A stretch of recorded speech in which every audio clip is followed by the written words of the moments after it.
Hello friends, मैं हूं सिकंदर। आप देख रहे हैं आपका पसंदीदा चैनल GKV सिकंदर में आपका बहुत बहुत स्वागत है। हमारा जो राजस्थान के जो भौतिक प्रदेश चल रहे थे उसके पश्चिमी मरुस्थलीय प्रदेश हमारा जो पिछला वीडियो में था उसका हमने शुष्कतम प्रदेश पढ़ा। शुष्कतम प्रदेश में बालुका स्तूप मुक्त प्रदेश और बालुका स्तूप युक्त प्रदेश ये हम पढ़ चुके हैं। इस वीडियो को आपको देखने के लिए आप डिस्क्रिप्शन में जाके इसका लिंक दिया हुआ देख सकते हैं। और जो आज का अपना टॉपिक रहेगा पश्चिमी मरुस्थलीय प्रदेश का अर्ध शुष्कतम प्रदेश। इसमें हम क्या पढ़ेंगे, एक गग्गर बेसिन पढ़ेंगे। जैसे कि आप यहाँ देख सकते हैं गग्गर बेसिन, ये पार्ट गग्गर बेसिन आएगा। ऊपर वाला पार्ट राजस्थान का जो उत्तरी भाग है वो गग्गर बेसिन के अंतर्गत आता है। और फिर उसके बाद में शेखावटी बेसिन पढ़ेंगे। इसके नीचे वाला पार्ट शेखावटी बेसिन आता है, सीकर झुंझुनू चूरू वाला। और नागौर बेसिन, नागौर उच्च भूमि, ये नागौर का पार्ट। और लूनी बेसिन जो लूनी नदी प्रवाहित होती है और वो उसके बाद में हम पढ़ेंगे। आइए तो हमारे साथ आप जुड़े रहे, बने रहे इस वीडियो के एंड तक और आपको डिटेल से इस अर्ध शुष्कतम भाग को पढ़ाते हैं। अर्ध शुष्कतम प्रदेश, इसका सबसे पहला टॉपिक हमने देखा गग्गर बेसिन। गग्गर बेसिन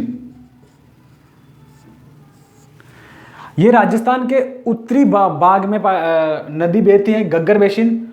उसी के जो अफवा क्षेत्र है उसके अंतर्गत गग्गर बेसिन के अंतर्गत आता है। इनमें कौन कौन सा जिला आता है वो देखते हैं। हनुमानगढ़ एक आता है और श्रीगंगानगर।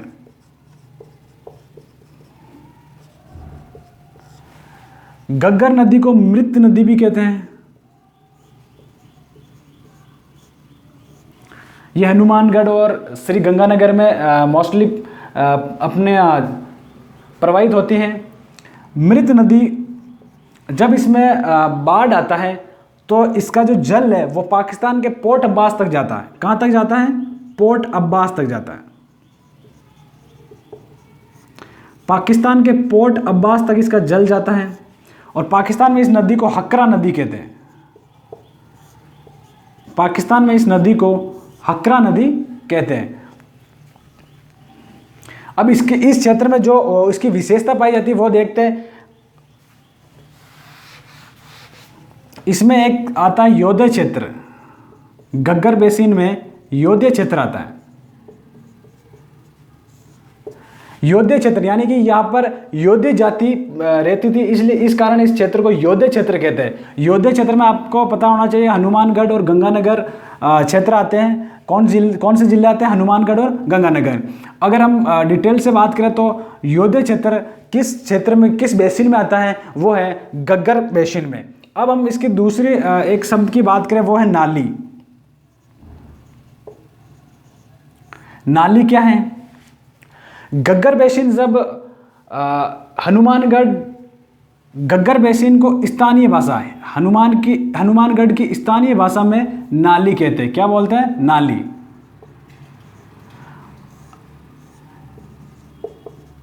गग्गर नदी को हनुमानगढ़ में स्थानीय भाषा में नाली बोलते हैं। और एक शब्द आता है पाट। गग्गर नदी के मैदान को पाट कहते हैं। हनुमानगढ़ में, कहाँ पर?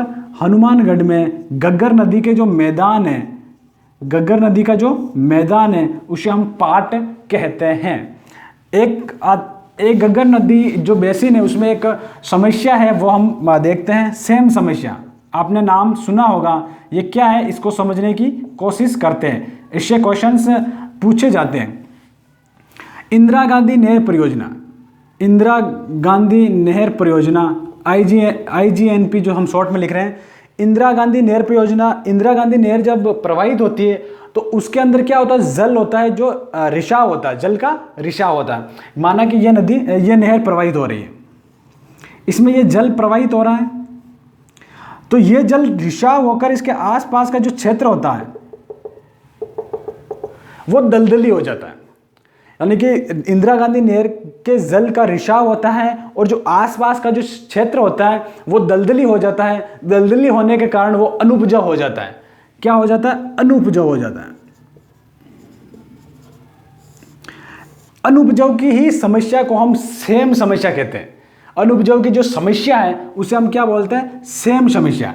इस सेम समस्या के उपचार के लिए जिप्सम का प्रयोग किया जाता है। किसका प्रयोग किया जाता है? जिप्सम का। यह ध्यान आपको होना चाहिए।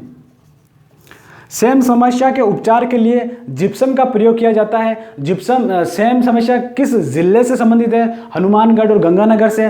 किस नहर से संबंधित है? इंदिरा गांधी नहर से। तो आपको यह ध्यान होना चाहिए। अगर सेम समस्या की अगर हम बात करें तो इससे सबसे जो चर्चित गांव है वो आपसे पूछा जा सकता है। सेम समस्या जो चर्चित गांव कौन सा है? एक बांडूपोल गांव है। बांडूपोल सबसे चर्चित गांव है। यह हनुमानगढ़ में है। हनुमानगढ़ में यानी कि सबसे सेम समस्या से सबसे चर्चित गांव कौन सा है? वो है बांडूपोल गांव, हनुमानगढ़। सेम समस्या के उपचार के लिए हमें किसका प्रयोग करना चाहिए? जिप्सम का प्रयोग करना चाहिए। सेम समस्या क्या है वो आपको मैंने बता दिया है। ओके, ठीक है। अब आगे का जो टॉपिक वो पॉइंट है वो लेते हैं हम। घग्गर के बाद में हमारा जो दूसरा पॉइंट है वो आता है Shekhawati basin. Shekhawati basin. Shekhawati basin किन किन जिलों से संबंधित है? चूरू, झुंझुनू और सीकर। चूरू, झुंझुनू और सीकर इन जिलों से संबंधित है। शेखावटी बेसिन को शेखावटी नाम कैसे? शेखा सामंत के कारण। यहां पर एक शेखा सामंत रहता था, इसी के कारण इसे शेखावटी कहा गया। और यहां पर एक क्षेत्र है तोरावाटी। तोरावाटी क्यों कहते हैं? यहां पर तवर राजवंश के कारण शेखावटी क्षेत्र में किसका राजवंश था? किसका अधिकार था? तवर राजवंश का था। इसी कारण इसे तोरावाटी कहा गया। शेखावटी का एक क्षेत्र है तोरावाटी। ये यहाँ पर कौन सी नदी प्रवाहित होती है उसके बारे में अगर बात करें तो नदी हम देख सकते हैं कांतली नदी। कांतली नदी ये सीकर में प्रवाहित होती है। एक शब्द आता है अहिरवाटी। अहिरवाटी झुंझुनू के आसपास के क्षेत्र को अहिरवाटी क्षेत्र कहते हैं। यह शेखावटी क्षेत्र के अंतर्गत ही आता था। अहिरवाटी क्यों कहते हैं? यहां पर अहिरों का क्षेत्राधिकार था। अहिरों का क्षेत्राधिकार होने के कारण इसे हम अहिरवाटी क्षेत्राधिकार होने के कारण इसे हम अहिरवाटी क्षेत्र भी कहते हैं। एक शब्द आता है बांगड़। बांगड़ शब्द है जो झुंझुनू के जो आसपास का क्षेत्र है उससे हम बांगड़ कहते हैं। अभी और देखते हैं। शेखावटी के अंदर ही एक और शब्द आता है नाडा। पहले हम जोड़ लेते हैं। जोड़ क्या है? जोड़ और नाडा, इन दोनों शब्दों को समझे। यहां से क्वेश्चंस हमेशा पूछे जाते हैं, बहुत ही इंपॉर्टेंट क्वेश्चंस बनते हैं। आप इंपॉर्टेंट करके इसे समझें। जोड़ क्या है? शेखावटी यानी शेखावटी जो एरिया है, शेखावटी बेसिन है, उसमें जो कच्चे कुएं पाए जाते हैं। क्या पाए जाते हैं? कच्चे कुएं। कच्चे कुएं को शेखावटी क्षेत्र में जोड़ कहते हैं और शेखावटी क्षेत्र में पक्के कुएं को नाडा कहते हैं। ये दोनों शब्द आपको ध्यान होना चाहिए। जोड़ किस बेसिन से संबंधित है? शेखावटी बेसिन से। जोड़ क्या है? शेखावटी क्षेत्र में कच्चे कुएं को हम जोड़ कहते हैं। नाडा क्या है? नाडा पक्के कुएं को हम नाडा कहते हैं। यहां पर एक शब्द और मिलता है सर। यानी शेखावटी क्षेत्र में छोटे छोटे जो तालाब होते हैं उन्हें हम सर कहते हैं। छोटे छोटे जो तालाब होते हैं उन्हें हम सर कहते हैं। एक शब्द और मिलता है हमें थली शब्द क्या है? शेखावटी क्षेत्र के अंतर्गत जो जिले आते हैं, चूरू और बीकानेर का कुछ भाग और हनुमानगढ़, ये इन जिलों के सीमावर्ती क्षेत्र को, इन जिलों के सीमावर्ती क्षेत्र को, इन जिलों के सीमावर्ती क्षेत्र को हम थली कहते हैं। आपसे सीधा सीधा पूछा जा सकता है थली किस जिले से संबंधित है, और आपको ऑप्शन में चूरू, बीकानेर या हनुमानगढ़ देखने को मिलेगा। तो वापस एक बार रिपीट करते हैं, क्योंकि इंपॉर्टेंट क्वेश्चंस अगर यहाँ से बनेगा, आपको सबसे पहले मैं बताना चाहूँगा जोहड़ क्या है। जोहड़ है कच्चे कुएं, यानी शेखावटी के अंदर जो कच्चे कुएं पाए जाते हैं उन्हें हम जोहड़ कहते हैं। और नाडा क्या है, पक्के कुएं को, शेखावटी के जो पक्के कुएं पाए जाते हैं उन्हें नाडा कहते हैं। और शेखावटी के अंदर छोटे छोटे तालाब पाए जाते हैं उन्हें हम सर कहते हैं। और शेखावटी के जो जिले हैं चूरू, बीकानेर और हनुमानगढ़ के सीमावर्ती क्षेत्र को हम थली कहते हैं। ये आपको जानकारी होनी चाहिए। अगर आप नोट डाउन करना चाहते हैं तो नोट डाउन कर सकते हैं, अन्यथा इसका स्क्रीनशॉट भी ले सकते हैं। आपको आने वाले एग्जाम में इनसे क्वेश्चंस देखने को मिलेगा। ओके, आगे बढ़ते हम नागौर उच्च भूमि। जो हमारा अगला जो पॉइंट है अर्ध शुष्कतम प्रदेश का, वो है नागौर उच्च भूमि। नागौर उच्च भूमि के बारे में हम अब देखते हैं क्या है नागौर उच्च भूमि। नागौर उच्च भूमि, नागौर उच्च भूमि का विस्तार जो है नाम से पता चल रहा है, नागौर जिलों में, नागौर जो जिला है उससे अधिकतर इस नागौर उच्च भूमि पाई जाती हैं।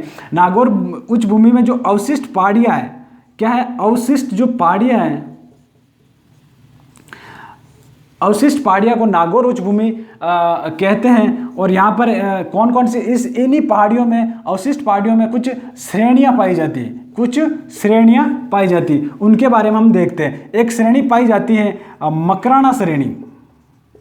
मकराना श्रेणी, मकराना श्रेणी क्यों फेमस है आपको वैसे पता होगा, लेकिन मैं बताना चाहूँगा मकराना श्रेणी जो है संगमरमर के लिए फेमस है। किसके लिए फेमस है, संगमरमर के लिए फेमस है। संगमरमर को हम मार्बल भी कहते हैं। अगर मार्बल कहीं आपको दिखे और उसे तो कंफ्यूज नहीं होना है, मार्बल और संगमरमर एक ही बात है। वो किस श्रेणी से संबंधित है, क्वेश्चन आ सकता है। मकराना श्रेणी किस से संबंधित है, कौन सा यहाँ से प्रोडक्शन होता है, वो होता है संगमरमर का। उसके बाद में एक श्रेणी आती है मांगरोल श्रेणी।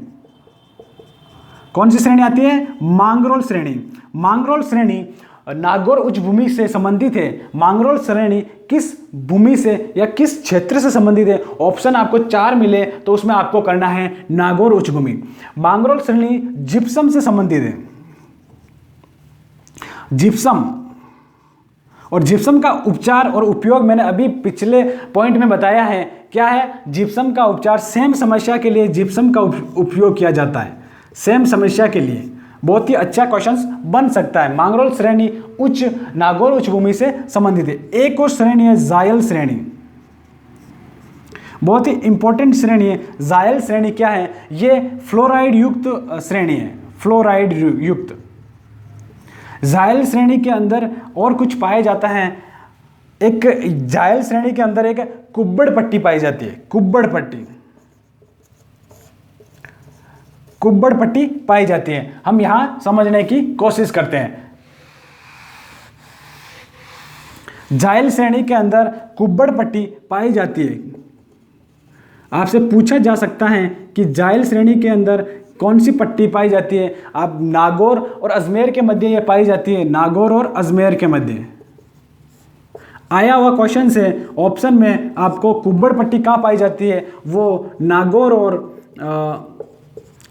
अजमेर के मध्य पाई जाती है। ये ऑप्शन आपको देखने को मिल सकता है। आया हुआ क्वेश्चन में ऑप्शन था नागौर अजमेर। अब पूछा जा सकता है कि कुब्बड़ पट्टी किस श्रेणी में पाई जाती है, तो वो है जायल श्रेणी। कुब्बड़ पट्टी किस क्षेत्र में पाई जाती है, तो वो है नागौर उच्च भूमि। आप ऑप्शंस को देखकर ही क्वेश्चंस करने का प्रयास करें। जायल श्रेणी, जायल श्रेणी में सौर ऊर्जा संचालित एक फ्लोराइड युक्त परियोजना स्टार्ट की गई, यानी कि सौर ऊर्जा युक्त एक फ्लोराइड परियोजना संचालित की गई, फ्लोराइड परियोजना। कुब्बड़ पट्टी क्या होती है उसको समझने की कोशिश करते हैं। इस जो पट्टी में यानी नागौर और अजमेर के मध्य जो पट्टी पाई जाती है उसमें उसके पानी में फ्लोराइड की मात्रा होती है। फ्लोराइड की मात्रा होने के कारण यहाँ के जो निवासी हैं थोड़े से झुके हुए होते हैं, कुब्बड़ के आकार के होते हैं, इसलिए इस पट्टी को कुब्बड़ पट्टी कहते हैं। ओके, आगे हम बढ़ते हैं अपना दूसरा पॉइंट लेकर। अर्ध शुष्कतम पार्ट हम पढ़ रहे हैं, उसी का जो चौथा जो पार्ट है उसमें हम देखते हैं लूनी बेसिन। लूनी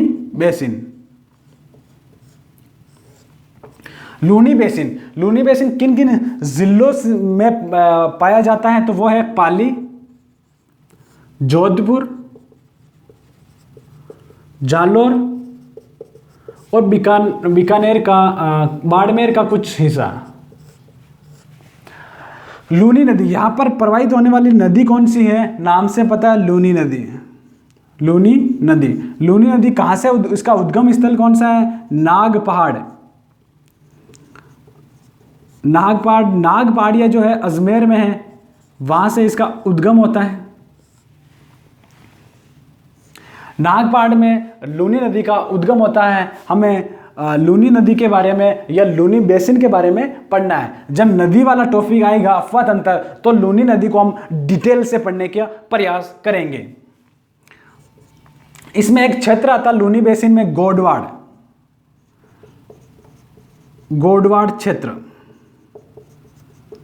गोडवाड़ क्षेत्र लूनी बेसिन के अंतर्गत आता है। लूनी बेसिन को हम गोडवाड़ बेसिन या गोडवाड़ क्षेत्र भी कहते हैं। क्यों कहते हैं? क्योंकि यहाँ पर एक गोड जाति निवास करती थी। गोड जनजाति के कारण इसे हम गोडवाड़ क्षेत्र कहते हैं। ओके, अब दूसरा पॉइंट हम लेते हैं सांचौर बेसिन या सांचौर क्षेत्र भी कह सकते हैं।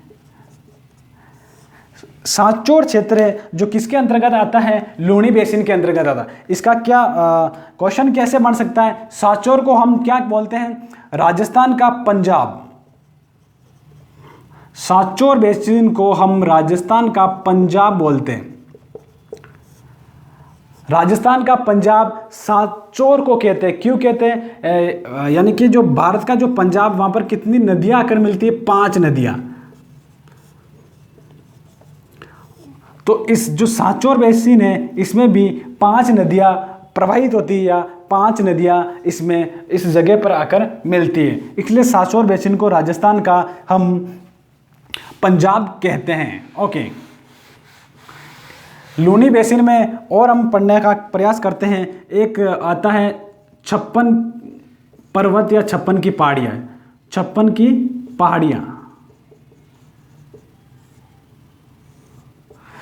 की पहाड़ियाँ, 56 की पहाड़ियाँ लूनी बेसिन के अंतर्गत आती हैं। 56 की पहाड़ियाँ में यहाँ पर एक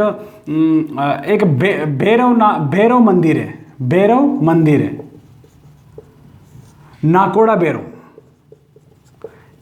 नाकोड़ा भैरव का मंदिर है। इसलिए इन 56 की पहाड़ियों को हम नाकोड़ा पर्वत भी कहते हैं।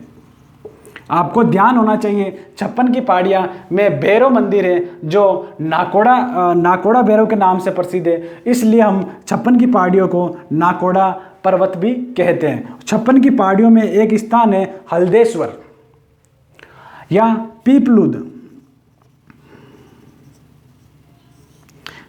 या हल्देश्वर।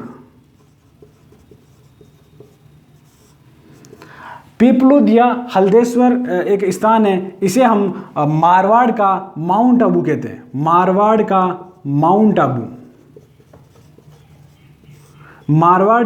माउंट आबू किसे कहते हैं? वो कहते हैं पीपलुद या हल्देश्वर को। पीपलुद की पहाड़ियाँ या हल्देश्वर की जो पहाड़ियाँ है उसे मारवाड़ का माउंट आबू कहते हैं। क्यों कहते हैं? क्योंकि अगर पश्चिमी राजस्थान की हम बात करें तो सबसे आर्द्र स्थान कौन सा है? वो है पीपलुद या हल्देश्वर। किस कारण कहते हैं? सर्वाधिक आर्द्र स्थान के कारण।